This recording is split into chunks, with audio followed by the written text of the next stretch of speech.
Good morning all of you. On behalf of the team member Manisha, Saurabh, myself Ketraman Dhori, research scholar in Department of Physics, IIT Delhi. So today we are going to discuss about the experiment number 3, and the title of the experiment is study of resistor, capacitors and inductor with an AC source. And the following are the objective of the experiment. First of all, we are going to discuss about some of the basic fundamental concept of the different electrical component like resistor, capacitor and inductors. Then we are going to discuss about the ideal capacitor and defective capacitor. The detailed discussion about the ideal capacitor and effective capacitor using voltage phasor diagram will be discussed in the later section. Here please note that here we consider CR as one unit and R and theta as the second unit. This CR is taken as a defective capacitor. So by increasing the resistance R value, we are making the so-called defective capacitor more and more bad. So that is why the phase angle return the voltage across defective capacitor and the R theta deviates from 90 more when we increase the value of R. Then we are going to discuss the relationship phases of voltage across different components in an LCR circuit. Finally, we determine the relationship phases of a voltage in a LCR circuit using voltage phasor diagram. So the first electrical component we are going to discuss about the resistor. So the resistor is a passive electrical component which regulates the flow of current in an electrical circuit, and these are the pictures of a resistor. This is basically the symbol of resistor used in the different electrical component, and this is the commercially available resistor in the market.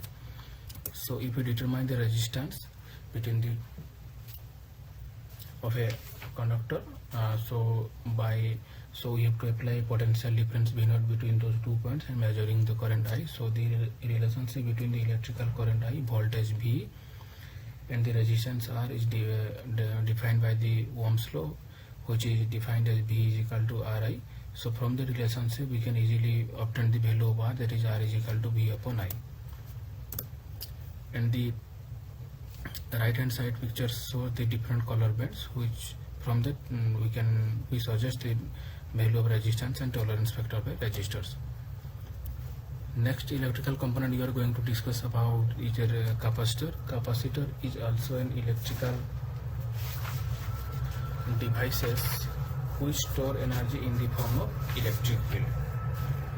So the picture shown here is the construction of a parallel plate capacitor. This parallel plate capacitor consists of two parallel plates of infinitely large extents of charges plus Q and minus Q, and D is the area of separation between these two plates, and A is the area of cross section. So when we apply the DC voltage V across a capacitor, it gets charged, and in the process Q is stored. So the relationship between the stored charge Q and the potential applied voltage V is related as Q is equal to CV, where C is the capacitance of capacitor. So more is the capacitance means more charge is required. So the capacitance of a capacitor it determines how much charge is stored in order to produce a potential difference V0 between those 2 points. And the most important point is that the value of the capacitance depends upon the geometry of the plates, not on their charges and potential differences. So there are two types of capacitor. One is a ceramic capacitor and another electrolyte capacitor. Ceramic type capacitor is a fixed value type of capacitor in which the capacitor is act as a dielectric medium, and it consists of two or more ontotic layers of ceramics, and the metal layer is act as a anode. Next is the electrolyte capacitor, a type of capacitor that store energy in the form of electric field. So if we calculate the capacitance of parallel plate capacitor, we have to consider a closed Gaussian surface which enclosed charges plus Q, and the formula that used to find out the capacitance of capacitor is defined as C is equal to epsilon A upon D. For that, first of all we have to calculate the electric field E between the two parallel plate capacitor in terms of the charge Q. Their charge Q is enclosed by the Gaussian surface. Once we know the value of E, electric field, then we have to calculate the potential difference V between the two plates. So according to Gauss law, the total charge enclosed inside the closed Gaussian surface equal to epsilon naught times line integral of E dot dA, where the E dot dA is the total electric flux through these surfaces. So the SI unit of capacitance is Faraday. 1 Faraday is equal to 1 coulomb per volt. Next electrical component we are going to discuss about is inductor. So inductor is also an electrical component which store energy in the form of magnetic field when there is a current flowing through it. And these are the pictures of inductor. This is the symbol of inductor used in a different electrical component, and these are the different pictures of inductor. Generally it is solenoid in which there is a number of turns wound around a magnetic core, and the inductor is based on the principle of electromagnetism, which tells us that whenever there is a current flowing through the magnetic core, magnetic field is generated. So now the question is why there is inductor is always in the form of coil. So if we are talking about a simple magnetic core, a magnetic field is created whenever there is a current flowing through it. So if we replace this same magnetic core in the form of a number of turns wound around that magnetic core, and each coil produces magnetic field. So to increase or enhance the strength of the magnetic field, there is a number of turns wound around the magnetic core. Again, this inductor is based on the principle Faraday law of electromagnetic induction, which tells us that the induced EMF in a magnetic core is defined as the rate of change of total magnetic flux. In the total magnetic flux, nothing but the total number of magnetic lines of force crossing for this unit area of cross section. So the more is the magnetic lines of force crossing through the unit area of cross section, means more is the magnetic flux. Again, the magnetic flux can be defined as the line integral of B dot dA. Also, the magnetic poles determine the strength of the magnetic field. So the SI unit of inductance is Henry, and 1 Henry is equal to 1 Weber per ampere. So that's all from the introduction about the different electrical components of resistors and capacitor and inductors, and the next part will be discussed by the Manisha and Saurabh.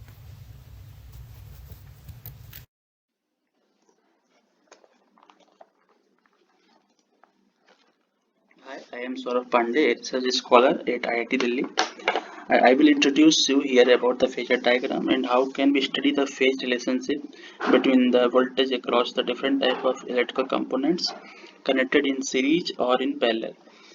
Generally, any physical quantity can be described by the nature of waveform or a disturbance. However, these waveform can be offset with respect to position and time. The physical quantity that associate the phase offset with respect to position and time between the waveforms are described by the phase. For the electrical circuit, we have a different electrical component, and the voltage across different electrical components differ in the phase. For the example, if we see the resistance and inductor based circuit, the voltage across the inductor will always lead by phase angle pi by 2 with respect to the resistance, while in the capacitance and resistance circuit, the voltage across the capacitor always lags behind by phase angle pi by 2 with respect to the voltage across the resistance. So look how to combine all these phase relationship in a single picture. So we will follow a voltage phasor diagram for this. So let's see how to draw a voltage phasor diagram. So first we will draw a phase line, we will draw a baseline. Here in our case, the reference voltage is a baseline, and which is the applied voltage. With the same dia, we will draw a semicircle. Suppose we have to establish a relation for the voltage across A and voltage across B. So for this quantity, we will draw an arc from the left as well as right end like this, and then meet the intersection point with the ends of the reference voltage. So for the convention purpose, the quantity that leads in phase will be drawn from the left corner of the reference voltage, while the quantity that lags behind will be drawn from the right corner of the reference voltage line. And if we carry forward the line A, the angle or say exterior angle between the A and B will be defined as the phase angle between the A and V vector. Similarly, if we can forward the line B in a forward direction, the intersection point with the semicircle meet with the reference voltage corner, and we can say that the reference voltage now in the quadrature with this vector plus this vector. The quadrature relation means the square of the reference voltage is going to be equal the square corresponding to this vector plus square of the this vector.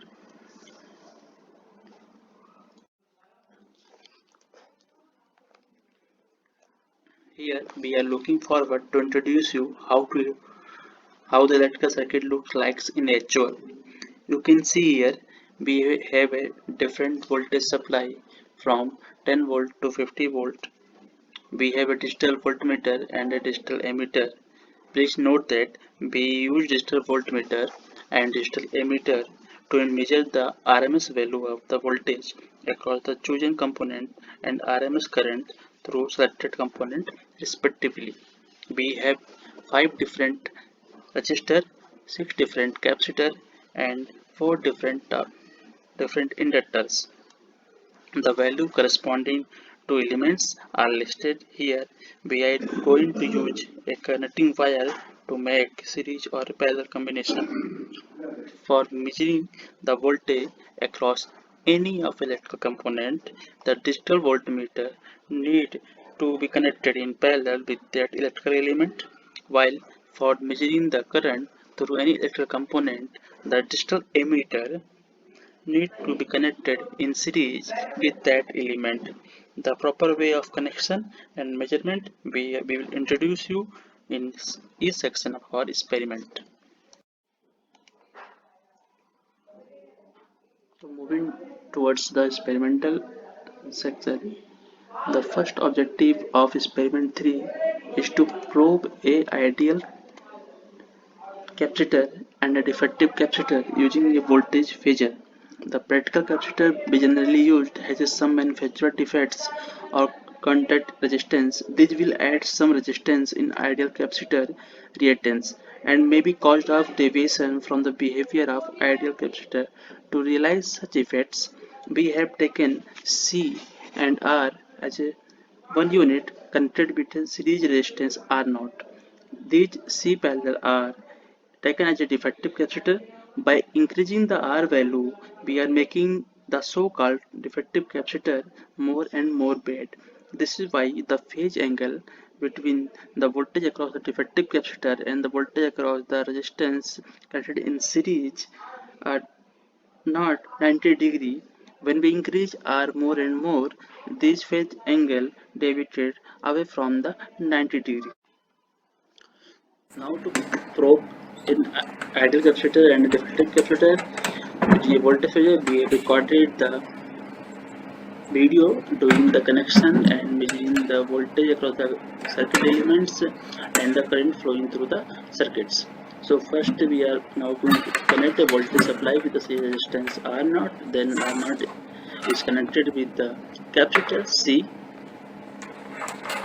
So for this experiment we have to record the voltage across the capacitor, voltage across the resistance R, and the current flowing through the circuit and the current flowing through the capacitor and the parallel resistance R. Now we are going to connect capacitor in parallel with the resistance R. You can follow the video. So for this we have fixed for the fixed value of capacitor and the fixed value of series resistance and applied voltage V0, we will record the observation table for the different value of the parallel resistance from 0.5 kilo ohm to 10 kilo ohm.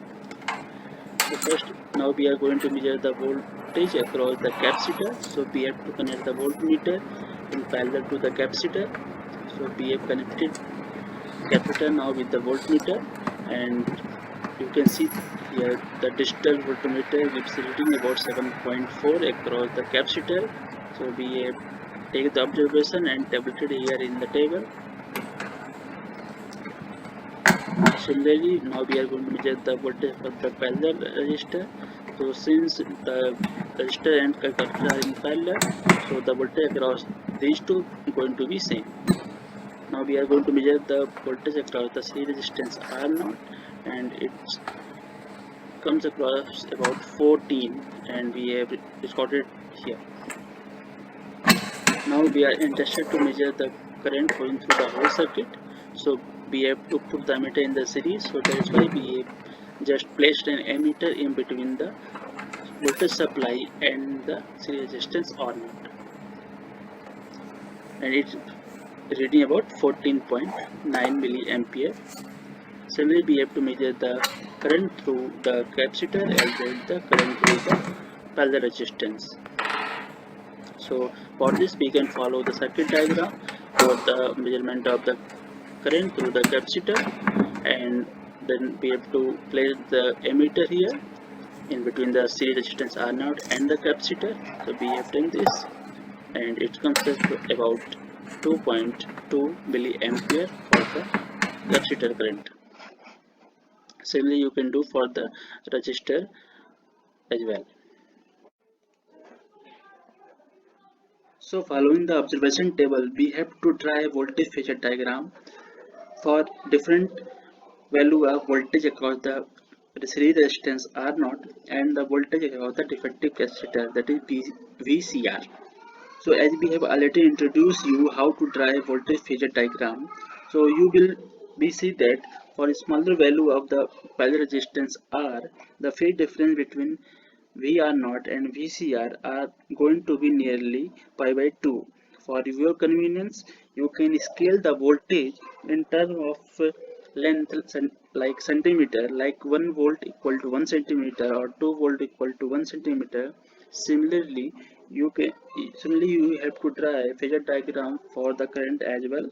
So you have to draw a phasor diagram for the total current flowing through circuit I naught and the current through the resistor R and the current through the capacitor. So you have to verify the quadrature law here, that is the I naught square equal to IR square plus IC square. So you have to verify it by theoretical calculation as well as from the phasor diagram by ensuring that IR and IC always meets at the semicircle. Calculating all this, you have to draw a voltage phasor diagram of different value of parallel resistance and need to discuss how the resistance influences the ideal capacitor with respect to phase difference between VR and VCR, and again you have to verify the quadrature formula for the current as well using the phasor diagram as well as the theoretical calculation. So from here I am hand over to Manisha. She will discuss and elaborate to you about the objective 2.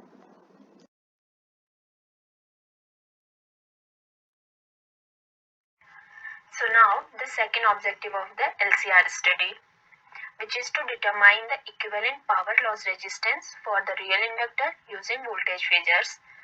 Here it is a typical LR circuit having inductor and resistance in series and connected to an AC source.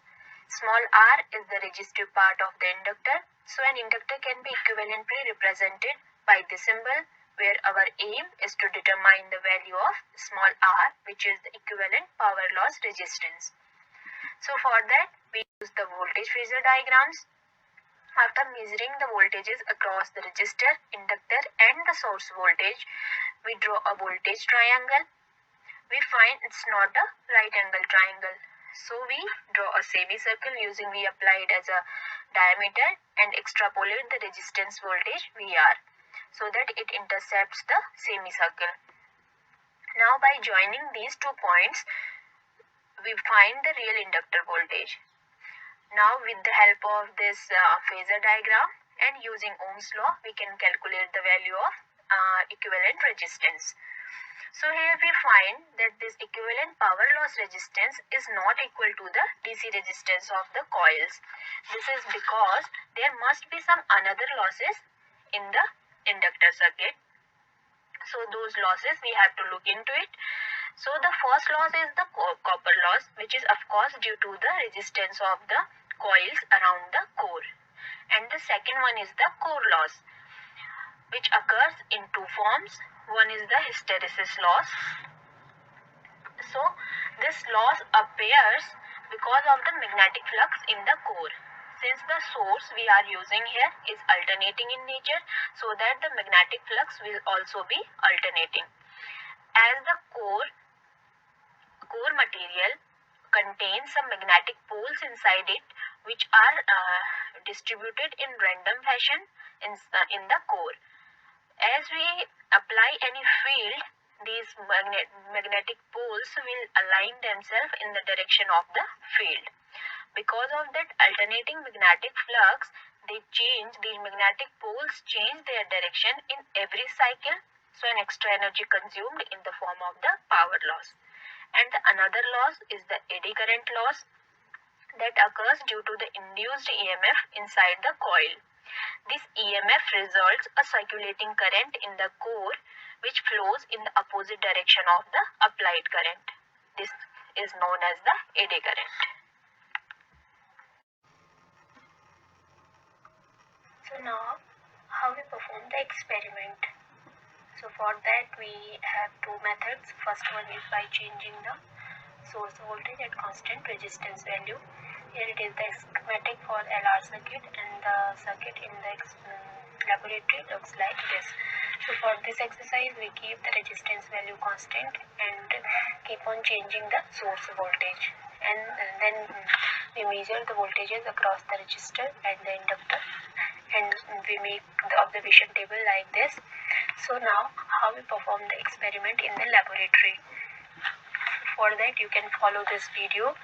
In this circuit we connect a variable voltage source to a resistor of constant resistance. Here we keep the resistance value 2 kilo ohm.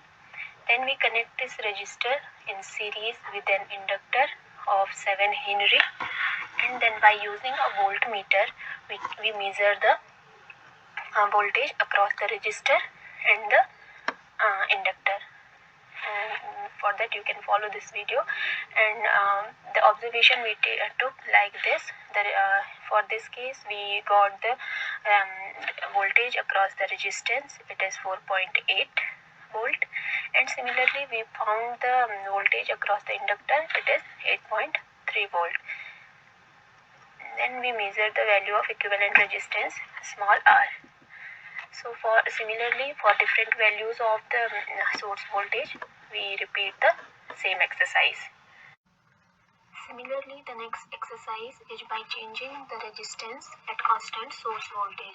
Here we keep the source voltage constant, and by changing the resistance we measure the voltages across the resistor and the inductor and make the observation table like this.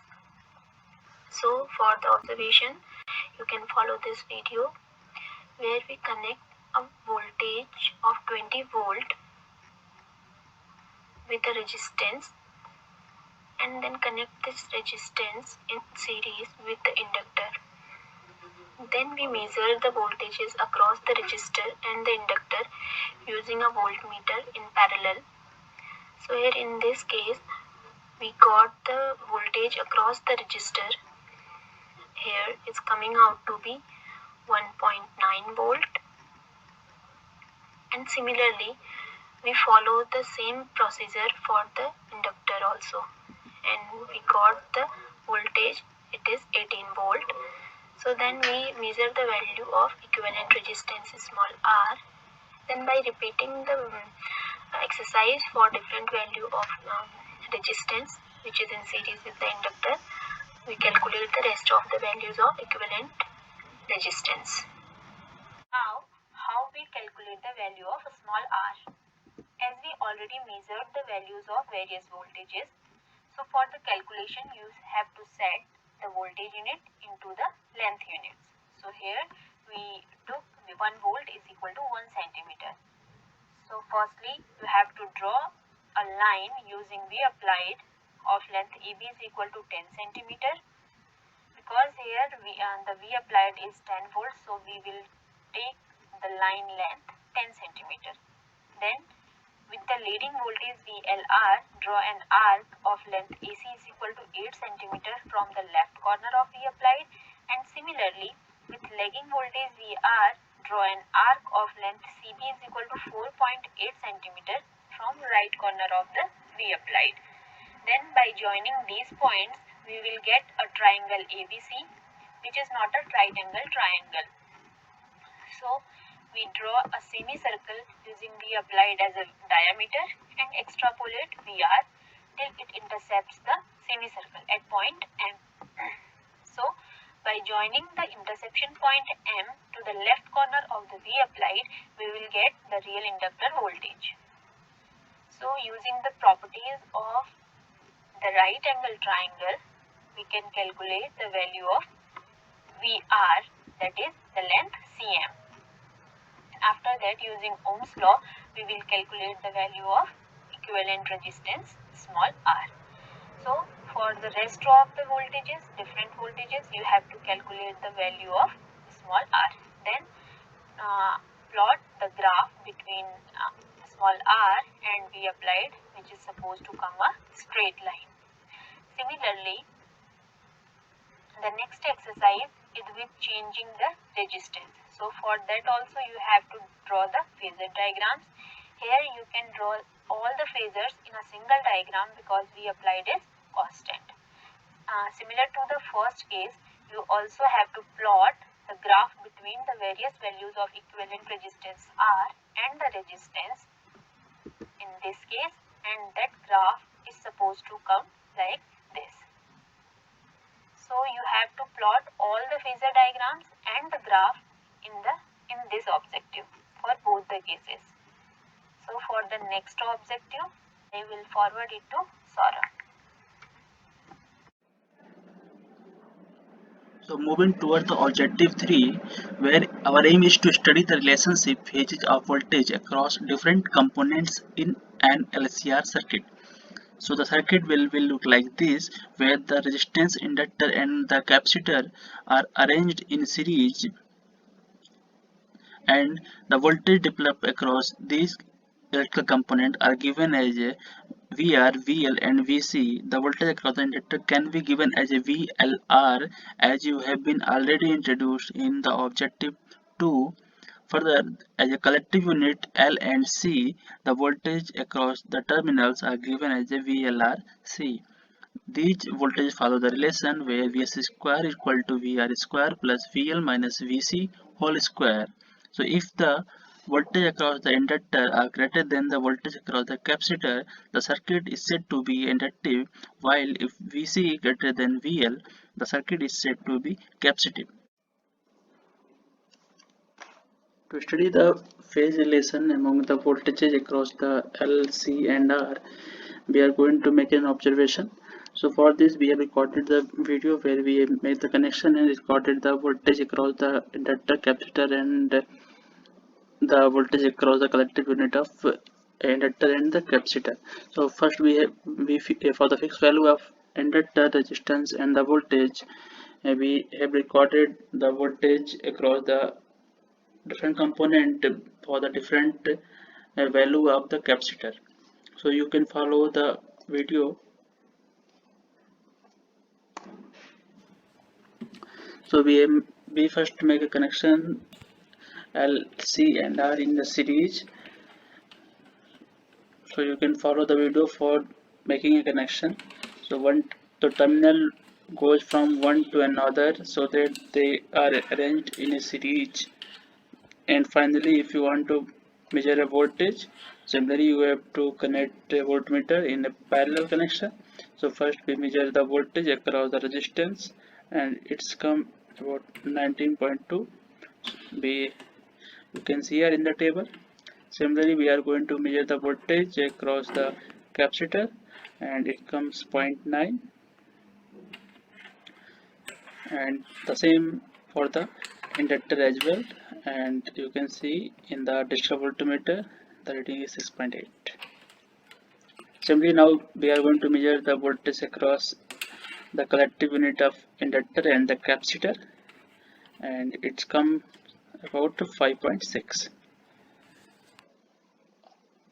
So we have recorded the reading for the different value of the capacitor, and using this observation table you have to make a calculation. We have to calculate the phase difference I, theta and phi defined by the relation as shown here.